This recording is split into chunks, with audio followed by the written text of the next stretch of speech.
اپنے اس پورا جتنا سال میں اس نے پڑھنا ہے 1 کا وہ سارا سلیبس کمپلیٹ کروائیں, اور اس کے بعد ساتھ ہی جو اس نے کلاس 2 کا نہیں پڑھا ابھی تک وہ بھی چھٹیوں میں کمپلیٹ کروا کے آ کر پیپر دیں, اور اگر وہ کر جاتا ہے تو ویل اینڈ گڈ, اور اگر نہیں کر سکتا تو پھر اس کو کلاس 1 میں ہی رکھنا چاہیے. تو یہ سوال بہت اہم ہے, اور پیرنٹ سے بھی ریکویسٹ کریں گے کہ صرف ایج کی وجہ سے ان کا پورا کیریئر تباہ نہ کر دیں, کیونکہ مین چیز کوالٹی ہے, اور اگر آپ کوالٹی پہ کمپرومائز کر جائیں گے اور صرف ایج کی وجہ سے انہیں جمپ لگوانا شروع کر دیں گے تو وہ بچے کی کبھی کمی پوری نہیں ہو سکتی. جی بہت شکریہ. اب دوسرا سر اہم مسئلہ کہ اب انتہائی سنجیدہ حالات ہو چکے ہیں کہ بچے کو اگر ٹیچر کو ڈانٹتا ہے اور فوری طور پہ والدین کمپلین کرنا شروع کر دیتے ہیں, اور سب سے المیہ یہ ہے کہ آفس میں آئیں گے, وہاں پہ پرنسپل بیٹھے ہیں, وہاں پہ ان کا سٹاف ٹیچر بیٹھے ہیں, اور جس کلاس کا بچہ ہے اس ٹیچر کے سامنے اگر آپ کمپلین کرتے ہیں, اور ایک ہوتا ہے کمپلین کرنا اور دوسرا ہوتا ہے کہ اس ایسے تلخ لہجے میں بات کرنا کہ آپ یہ کہیں کہ جیسے دھمکی آمیز بات کرنے کہ جی آئندہ اگر میرے بچے کے ساتھ اس طرح ہوا تو میں یہ کر دوں گا یا میں سختی برتوں گا.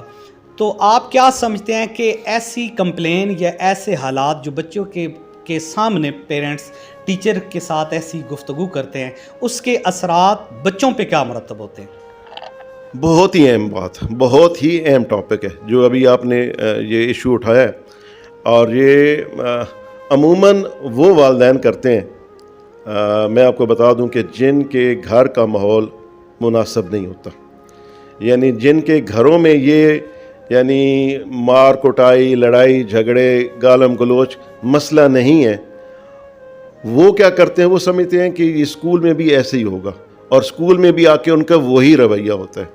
تو میں آپ کو بتا دینا چاہتا ہوں کہ ایک بہت ہی, میں جب کلاس 9th 10th میں تھا تو ایک ہمارے ٹیچر تھے, انہوں نے بڑی زبردست بات کی تھی. انہوں نے کہا تھا کہ با ادب با مراد, بے ادب بے مراد. اگر آپ اپنے والدین کی رسپیکٹ نہیں کریں گے اور اگر آپ اپنے ٹیچرز کی رسپیکٹ نہیں کریں گے, ٹیچر بھی روحانی والدین کے درجہ رکھتے ہیں, ہم کہتے تو ہیں لیکن یہ درجہ دینا پڑے گا, اور یہ اگر درجہ نہیں دیں گے اور اسی طریقے سے آپ کسی ایک بات پہ آ کر ٹیچرز کو ٹیز کرنا یا ان کو دھمکانا وغیرہ شروع کر دیں گے تو میں سمجھتا ہوں وقتی طور پہ تو آپ اپنی بڑھاس نکال رہے ہوں گے, لیکن آپ اپنے بچے کو خود سر بنا رہے ہیں, اور بچوں کے سامنے اگر آپ ایسی حرکت کریں گے تو آپ یقین کریں کہ کل یہی بچے آپ کے سامنے, میں والدین سے مخاطب ہوں, کہ آپ کے سامنے بھی یہی جرأت کریں گے کہ اگر والدہ ڈانٹے گی تو باپ سے کہیں گے کہ میرے سامنے اس کو پھینٹی لگاؤ, اور اگر بعض اوقات ایسے بھی ہو جائے گا کہ اگر والد نے کچھ بات سمجھانے کی کوشش کرے گا تو وہ اپنے ماموں کو یا اپنی ماں سے یا کسی اور سے کہے گا کہ میرے والد نے میرے ساتھ ایسی حرکت کیا اور اس کو ابھی پنشمنٹ دیں. تو یہ کیسی آپ بچوں کی تربیت کر رہے ہیں؟ اگر کوئی بات ہو بھی گئی ہے, کیونکہ ٹیچرز جو ہوتے ہیں, میں نے پہلے کہا ہے کہ وہ روحانی والدین کا درجہ رکھتے ہیں, وہ کبھی بھی کسی بچے کے ساتھ ان کی کوئی دشمنی نہیں ہوتی. اگر وہ انہوں نے بات کی بھی ہوتی ہے تو وہ اس کی اصلاح کے لیے کی ہوتی ہے. تو کیا والدین اپنے بچوں کو اصلاح کے لیے ڈانٹتے نہیں ہیں؟ کیا بعض اوقات والدین ان کو فزیکل سزا بھی دے دیتے ہیں؟ تو کیا پھر بچے یا کوئی اور ان کے جو رشتہ دار ہیں وہ آ کر ان کے والدین سے لڑنا شروع کر دیں؟ ایسا پاسبل نہیں ہے. اور اگر آپ یہ کر رہے ہیں تو جیسے آپ نے سوال کیے تو بچے کی نفسیات پہ کیا اثر پڑے گا؟ بچہ خود سر ہو جائے گا, اور بچے کی مورل جو ایک ویلیوز ہے وہ تباہ ہو جائیں گی. اور جب ایک بچہ تباہ ہوگا, اس کا مطلب یہ کہ ایک بچہ نہیں تباہ ہو رہا, یہ سارے کے سارے معاشرے میں ناسور پھیلے گا, اور یہ معاشرہ جو ہے وہ تباہ ہو جائے گا. اس پہ ہمیں فوکس کرنا چاہیے. اسلام تو یہاں تک کہتے ہیں کہ اگر آپ نے اپنے چھوٹے بھائی کی تربیت کرنی ہے, اصلاح کرنی ہے, تو لوگوں کے سامنے اسے نصیحت نہ کرو. اگر آپ نے لوگوں کے سامنے اسے نصیحت کی تو آپ نے نصیحت نہیں کی بلکہ اس کی انسلٹ کی. یعنی اسلام یہاں تک کہہ رہا ہے کہ آپ نے اگر نصیحت کرنی ہے وہ بھی علیحدگی میں کرنی ہے. تو یہ کون سی بات ہے کہ بچے کے سامنے ایک ٹیچرز کو آپ ڈانٹنا شروع کر دیں یا ٹیچر کی عزت نفس پہ عمل کرنا شروع کر دیں؟ اس سے معاشرہ تباہ ہو جائے گا. جی سر، بہت شکریہ. بڑی تفصیلاً آپ نے سے پہ سیر حاصل گفتگو ہو چکی ہے. آخری سوال آپ سے کروں گا. دونوں سوال کو ہم یکجا کرتے ہیں. پہلا سوال یہ تھا کہ بچے کو جمپ کروانا اور ایک سٹیپ جو والدین کہتے ہیں کہ جی ایج زیادہ ہوگی ہے. دوسرا ہمارا سوال تھا جو جن لوگوں نے ہمیں دوبارہ جوائن کیا ہے، یہ اس لیے ریپیٹ کر رہے ہیں کہ بچے کے سامنے آپ اگر کوئی کمپلین ہے تو ٹیچر بلکہ بچے کو آپ کلاس میں بھیجیں، علیحدگی میں اگر کوئی ہے شکایت تو آپ علیحدگی میں کہیں. میرا آپ سے سوال یہ ہے کہ بچے کے قریب یا والدین ہیں اور اس کے بعد سب سے قریب اس کے ٹیچر ہوتے ہیں. دونوں یہ سمجھتے ہیں کہ بچے کا بہتر مستقبل ہو اور اساتذہ بھی چاہتے ہیں کہ بچہ زندگی کی دوڑ میں کامیاب ہو.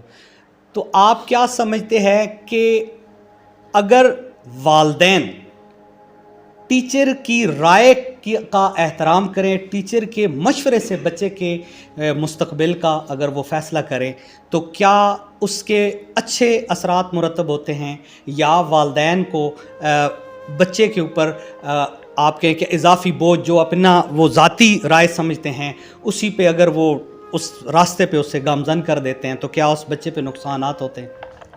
جی بہت اہم کوشچن ہے یہ بھی. اچھا میرا ایک سوال ہے یہاں پہ. سوال یہ ہوتا ہے کہ اگر خدا نخواستہ ہم بیمار ہو جائیں تو ہمیں کس کے پاس جانا چاہیے؟ ڈاکٹر کے پاس جانا چاہیے. اور اگر ہم یہ کہیں کہ ڈاکٹر کے پاس جا کر کہیں کہ ڈاکٹر صاحب مجھے بخار ہے، میری صحت خراب ہے، آپ پلیز مجھے پیناڈول بھی لکھ دیں، یہ بھی سرپ لکھ دیں، یہ بھی لکھ دیں، یہ بھی لکھ دیں، اور اس کے بعد میں ٹھیک ہو جاؤں گا. تو میرا سوال یہ ہے کہ اسے ڈاکٹر کے پاس جانے کی ضرورت کیا تھی؟ اگر یہ سارا کچھ خود ہی کرنا ہے تو پھر اسپیشلسٹ کے پاس جانے کی تو ضرورت نہیں ہوتی.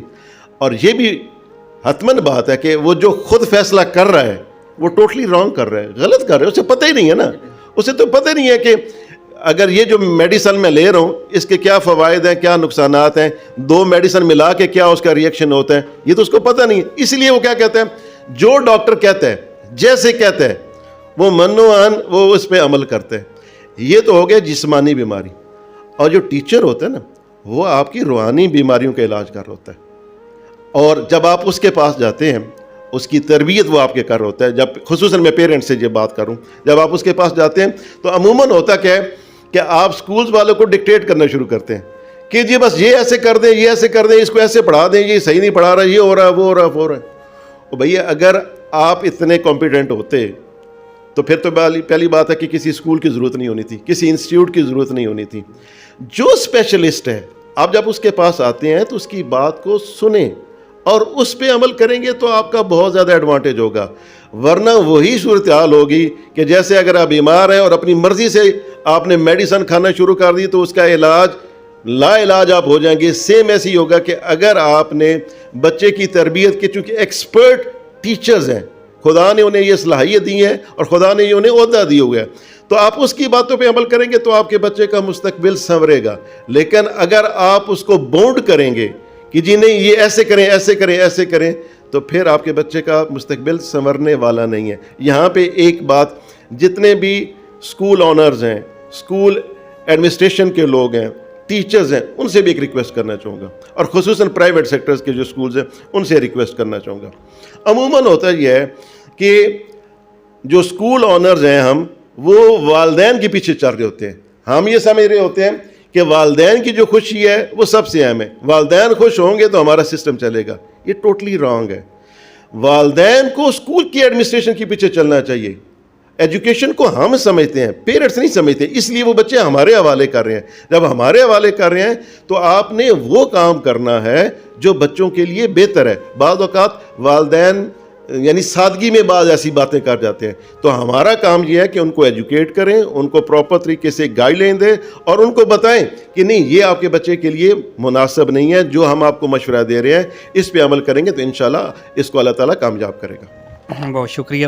ناظرین، زندگی کا بہترین سرمایہ آپ کی اولاد ہے، اس پہ انویسٹمنٹ کریں، اور انویسٹمنٹ کرنے کا بہترین طریقہ ہے کہ ان کے اساتذہ سے آپ رابطہ کریں اور ان کے مشورے کے ساتھ اپنے بچے کے مستقبل کا فیصلہ کریں. انشاءاللہ بہت جلد ایک نئے ٹاپک کے ساتھ حاضر ہوں گے.